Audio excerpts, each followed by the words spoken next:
जय श्री कृष्णा।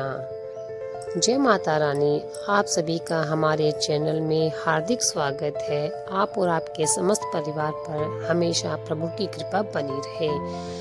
कार्तिक मास में प्रतिदिन ही हम दीपदान करते हैं, लेकिन फिर भी कुछ विशेष तिथियां भी होती हैं जिनमें की विशेष देवी देवता के निमित्त हम दीपदान करते हैं। इन्हीं में से एक दीपदान होता है यम के निमित्त। मृत्यु के देवता और भगवान सूर्य के पुत्र यमराज के निमित्त हम दीपदान करते हैं। ऐसा करने से मृत्यु का भय समाप्त हो जाता है, अकाल मृत्यु से दुर्घटना से बचा जाता है, स्वस्थ जीवन की प्राप्ति होती है। अचानक आने वाली जो विपत्तियां होती है, जैसे कि कई ऐसी विपत्तियां हैं या फिर परेशानियां हैं जो मृत्यु के समान कष्ट देती है, जैसे कि अगर कोई व्यक्ति बीमार है, अगर उसे सही प्रकार से दवाई ना मिले और बीमारी समाप्त होने का नाम ना ले, तो भी यह मृत्यु के समान ही कष्टकारी होता है। तो ऐसी परेशानियां जो कि मृत्यु तुल्य कष्टकारी है, उनसे भी मुक्ति मिल जाती है यम दीपदान करने से। इसलिए यम दीपदान करना अत्यंत आवश्यक माना गया है। आज की इस वीडियो में आप जानेंगे कि यम दीपदान कब करना है, मतलब साल 2025 में यम दीपदान कब करें, यम दीपदान करने का शुभ मुहूर्त क्या रहेगा और यम दीपदान की विधि क्या है। इस प्रकार से यम निमित्त दीपदान कैसे करें, दीपक किस प्रकार से प्रयोग करें, कौन सा दीपक लेवें, किस प्रकार की बाती का यूज करें, तेल या घी किस प्रकार से हम उसमें डालें, दीपक जलाते समय कौन सा मंत्र बोलें और यम दीपदान किस दिन करें, नरक चतुर्दशी या फिर धनतेरस पर। तो यम दीपदान से संबंधित संपूर्ण जानकारी आपको आज इस वीडियो में मैं देने वाली हूँ। और इसके अलावा भी जैसे कि बहुत सारे प्रश्न आप लोगों के रहते हैं कि यम दीपदान हम कर रहे हैं, तो मान लीजिए कि हमारे पास अपना घर नहीं, जैसे कि हम किराए के कमरे में रहते हैं, तो क्या हमें भी दीपदान करना चाहिए, और अगर हम करते हैं तो कहाँ करें। फ्लैट में रहते हैं या फिर एक कमरे में ही हमारा घर है, तो ऐसे में यम का दीपक हम कहाँ निकालें, क्या घर की छत पर या फिर बालकनी में यम दीपदान कर सकते हैं। और कई प्रश्न तो ऐसे आते हैं कि हमारे घर में, हमारे परिवार में यम दीपदान होता ही नहीं, तो क्या हम अब से कर सकते हैं, और पीरियड्स में है तो यम दीपदान कैसे करें। और यम दीपदान करने के बाद अगले दिन जो सामग्री बच जाती है, जैसे कि बुझा हुआ दीपक या फिर बाती रह जाती है दीपक में, जो वो सामग्री का हम क्या करें, सिक्का होता है या फिर अनाज जो भी उसमें होता है दीपक में, उसका हम क्या करें। तो वीडियो में आपके इन सभी प्रश्नों का उत्तर दिया जाएगा। इसके अलावा शुभ मुहूर्त और पूजा की संपूर्ण जानकारी भी आपके साथ शेयर करने वाली हूँ। अगर आपको वीडियो अच्छी लगे तो वीडियो को लाइक कर दीजिएगा।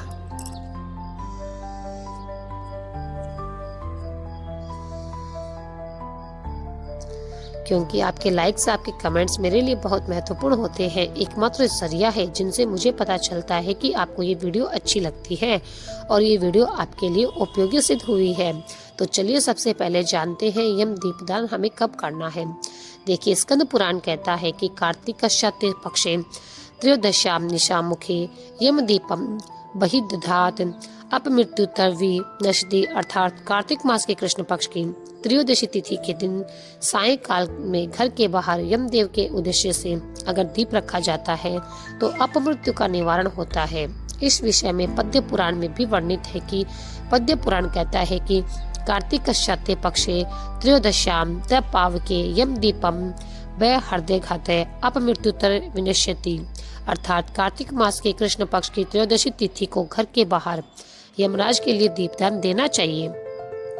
इससे मृत्यु का नाश होता है, अर्थात अकाल मृत्यु या फिर दुर्घटना से मृत्यु नहीं होती। तो ऐसे में पद्य पुराण में भी और स्कंद पुराण में भी स्पष्ट लिखा है कि यम के निमित्त दीपदान कार्तिक मास की कृष्ण पक्ष की त्रयोदशी की संध्या काल में करना चाहिए। ठीक है, तो ऐसे में कई स्थानों पर धनतेरस के दिन ही दीपदान करते हैं यम के निमित्त, और कई स्थानों पर नरक चतुर्दशी पर यम का दीपदान करते हैं। तो कई स्थान ऐसे हैं कि मतलब कई परिवार, कुछ क्षेत्र ऐसे हैं जहाँ पर कि धनतेरस से प्रारंभ करके भाई दूज तक पूरे 5 दिन तक यम के निमित्त दीपदान किया जाता है।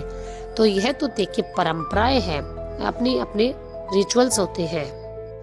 ये तो रीति रिवाज हमारे बुजुर्गों ने बताए हैं, हमें उसी प्रकार से नियम का पालन भी करना चाहिए। तो आपको इस बात का ध्यान रखना चाहिए कि आपके परिवार की क्या परंपराएं हैं। अगर आपके परिवार में धनतेरस से लेकर यम का दीप का दान करते हैं तो आप धनतेरस के दिन कीजिए। अगर नरक चतुर्दशी पर यम का दीपदान करते हैं तो नरक चतुर्दशी पर करिए। और अगर आपके घर में इस परंपरा है कि धनतेरस से लेकर भाई दूज तक पूरे 5 दिन तक यम के निमित्त दीपदान किया जाता है तो आप पूरे 5 दिन तक यम के निमित्त दीपदान करिए। ठीक है, परंपरा जिस प्रकार से हमारे घर में बनी है, परिवार में बनी है या फिर हमारे घर में होती है, उसी प्रकार नियम का पालन करना चाहिए। अब इस विषय में एक प्रश्न आता है कि हमारे घर में नहीं होता यम का दीपदान। ठीक है, मतलब पहले से कोई नहीं करता तो क्या अब हम कर सकते हैं? हाँ, बिल्कुल कर सकते हैं, क्योंकि यम के निमित्त दीपदान सभी को करना चाहिए। ठीक है, और वैसे भी कार्तिक मास में तो हम प्रतिदिन दीपदान करते ही हैं, अलग अलग देवताओं के नाम से दीपदान करते ही हैं, तो आप यम का दीपदान भी कर सकते हैं। और अब जानते हैं कि यम दीपदान करने के लिए आपको कौन सी सामग्री चाहिए, किस प्रकार से यम का दीपदान आपको करना है। देखिए, सबसे पहले आपको चाहिए एक मिट्टी का दीपक जो कि चौकोर होना चाहिए। अच्छा, आप चाहे तो आटे का भी दीपक बना सकती हैं। दीपक चौमुखी होना चाहिए। इसके बाद आपको चाहिए 2 बातियां लंबी वाली। ठीक है, बातियां आप चाहे तो रुई से भी बना सकते हैं या फिर कपड़े से बना सकते हैं। मतलब कोई पुराना कपड़ा हो उससे भी बना सकते हैं, सूती कपड़ा हो या फिर पूजा की दुकान पर लंबी बातियां मिल ही जाती हैं, आप वहां से ले सकते हैं। लंबी बातियां 2 चाहिए जो कि हम दीपक में डालते हैं। किस क्रॉस करके इन बत्तियों को रखना है ताकि ये चारों तरफ हो जाए, इनके 4 कोने चारों दिशाओं में हो जाए। 2 होंगी तो क्रिस क्रॉस करेंगे तो इनकी 4 बत्तियों के रूप में ये जल जाएंगी। अब दीपक में आपको इसको रखना है और इसमें तिल का तेल डालना है।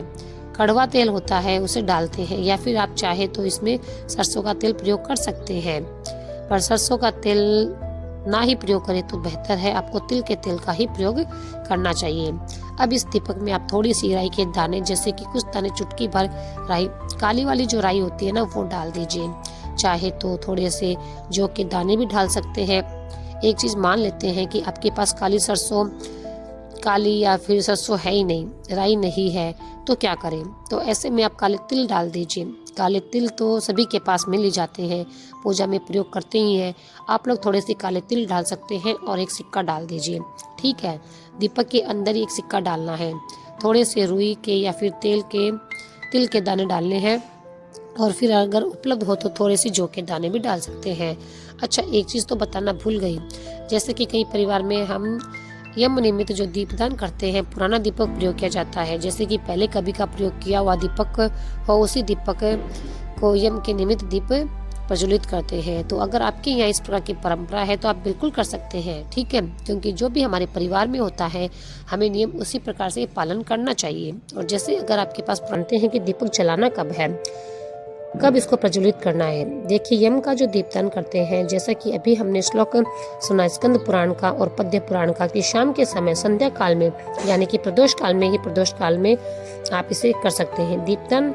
लेकिन कई परिवारों में यम के निमित्त जो दीपदान करते हैं वह रात्रि में किया जाता है, देर रात्रि में किया जाता है। जैसे कि घर में परिवार में सभी लोग अगर बाहर गए हैं तो घर में आ जाएं, सबका खाना पीना हो जाए, घर की रसोई साफ हो जाए, मतलब घर के सारे कार्य संपूर्ण होने के बाद जब परिवार के सभी सदस्य व्यवस्थित हो जाते हैं, अपने अपने स्थान पर व्यवस्थित हो जाते हैं, तब यम के निमित्त दीपदान करते हैं। तो परिवारों की परंपरा है, कहीं पर देर रात्रि में होता है तो कहीं पर प्रदोष काल में होता है।